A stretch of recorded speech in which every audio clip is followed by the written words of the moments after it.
እንደ አሁኑ የኤሌክትሪክ መኪኖችን ወይም ተያያዥ የመኪና መለዋወጫዎችን አልነበረም የሚያመርተው።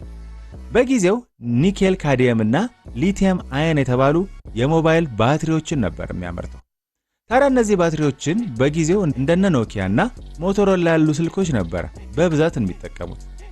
እናንተም ኖኪያ 3310 ወይም ዳስተር የሚባለውን አይነት ስልክ የተጠቀማችሁ ሰዎች የዛኔ ባትሪያችሁ BYD ነበር ማለት ነው። በዚህም ቢዝነስ ስኬታማ የሆነው BYD በ2003 በሼር ሆልደሮች ሐሳብ አመንጭነት ወደ አውቶሞቲቭ ኢንዱስትሪ ገባ። ይህም የካምፓኒውን እድገት በአንድ ደረጃ ከፍ አደረገው። ከዛ የሃይብሪድ ወይንም በኤሌክትሪክና ነዳጅ የሚሰሩ መኪኖችን በማምረት የአውቶሞቲቭ ኢንዱስትሪውን መቀላቀል ጀመረ። የመጀመሪያ ያመረተው የመኪና ሞዴልም BYD F3 የተሰኘው ሞዴል ሲሆን በዚህ ጊዜ ግን BYD በዓለም የሞባይል ባትሪን በማምረት የአንደኝነት ደረጃን ይዞ ነበር። ይህም እንቅስቃሴ በርካታ ዓለም አቀፍ ባለሀብቶች ትኩረትን እንዲያገኝ ያደረገው። ይህንን ተከትሎ ነበር የአሜሪካኑ ከፍተኛ ባለሀብት ዋረን ቡፌት ከፍተኛ አቅም ያለው አምራች ኢንዱስትሪ ነው ብሎ ስላመነ የኩባንያውን 10% በ$230 ሚሊዮን በጊዜው የገዛው። ይህም ለBYD ሌላ አቅምና ዓለም አቀፍ ትኩረትን እንዲያገኝ ረዳው። በመቀጠልም በ2008 BYD F3 DM የተባለውን ሃይብሪድ ሁለተኛ የመኪና ሞዴሉን በብዛት በማምረት ለዓለም ገበያ አቀረበ።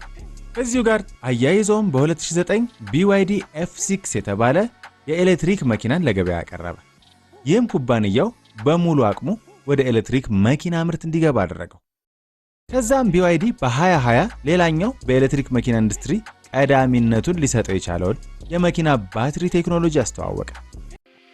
In 2020, BYD launched the game changer, the BYD Blade battery.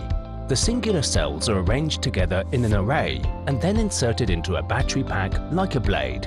Its optimized battery pack structure increases the space utilization of the battery pack by over 50%. The Blade battery passes the nail penetration test, one of the most stringent safety tests in the industry. This means the Blade battery is ultra safe. ይህም ብሌድ ባትሪ የተሰኘና ቀድሞ ከነበሩት የመኪና ባትሪዎች የተሻለ ደህንነት ያለው ባትሪ ሲሆን ይህም ቴክኖሎጂ የኩባንያውን ሽያጭ በከፍተኛ ደረጃ እንዲያድግ አደረገው። እንደምታውቁት በእኛም ሀገር ካለፉት 3 ዓመታት ወዲህ በዚሁ አምራች ኩባንያ የተሰሩ መኪኖች ገበያውን አጥለቅልቀውታል።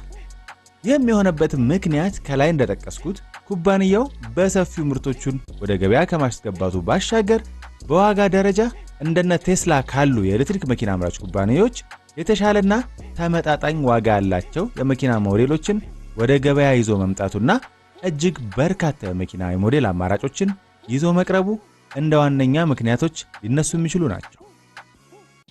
በነገራችን ላይ እኛ ሀገር የተለመዱት የBYD ሞዴል መኪኖች ማለት ከፍ ሲልም አቶ ሲሆኑ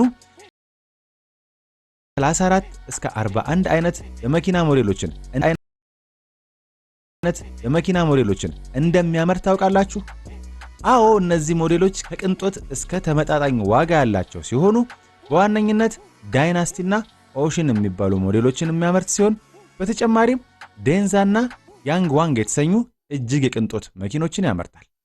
ከዛ ባለፈም ለኦፍሮድ ወይንም ጭቃና ረግረጋማ ለሆኑ መንገዶች የሚያመርተው ፋንግቼንግ ባኦ በዋነኛነት ሊጠቀሱ የሚችሉ ሞዴሎቹ ናቸው። ከመኪኖቹ በተጨማሪ እንደ ቀላል ባቡር ያሉ ፕሮጀክቶችም ላይ ኩባንያው እንደሚሳተፍ ነው የሚነገረው። ታዲያ ይህ ግዙፍ ኩባንያ ከ1 ሚሊዮን በላይ ሰራተኞች በውስጡ የሚያስተዳድር ሲሆን ከ110,000 በላይ ኢንጂነሮችና ቴክኒካል ሰራተኞችም አሉት። በጣም የሚገርመው ነገር ባሳለፍነው 2024 ብቻ ኩባንያው በ3 ወር ጊዜ ውስጥ ከ200,000 ሰራተኞች በላይ ቀጥሯል። ከዚሁ ጋር ተያይዞ ይህ የሰማችሁት የሰራተኛ ቁጥር ኩባንያው ከሚጠቀምባቸው ሮቦቶች ውጭ ያሉ ሰዎች ብቻ ናቸው። ታዲያ በሽያጭስ ካላችሁኝ ባሳለፍነው 2025 BYD የታዋቂው የቴክኖሎጂ ሰው ኤለን መስክ የሆነውንና ታዋቂው የኤሌክትሪክ መኪና ብራንድ ቴስላን በመብለጥ ከዓለም አንደኛነት ደረጃን በመኪና ሽያጭ መያዝ የቻለ ሲሆን በዚሁ ዓመት 2.26 ሚሊዮን መኪኖችን በመላው ዓለም መሸጥ ችሏል። ሌላው አስገራሚ ነገር ይህ ኩባንያ በሽያጭ ብቻ አይደለም አንደኝነቱ። ይህን ሁሉ መኪናስ እንዴት አጓጓዙት የሚል ጥያቄም አብሮ የሚነሳ ነው አይደለ? አንደኝነት ሐቄ ነው ያለው ይህ ኩባንያ ታዲያ አሁንም በዓለም አንደኛ የሆነ የመኪና ማጓጓዣ ካርጎ መርከብ ራሱ በመስራት ነው መኪኖቹን የሚያጓጉዘው። This is the largest car carrier in the world, the BYD Shenzhen. It stretches 220 meters long and 37.7 meters wide enough to park 18 cars side by side. At full capacity, it can carry up to 9,200 vehicles.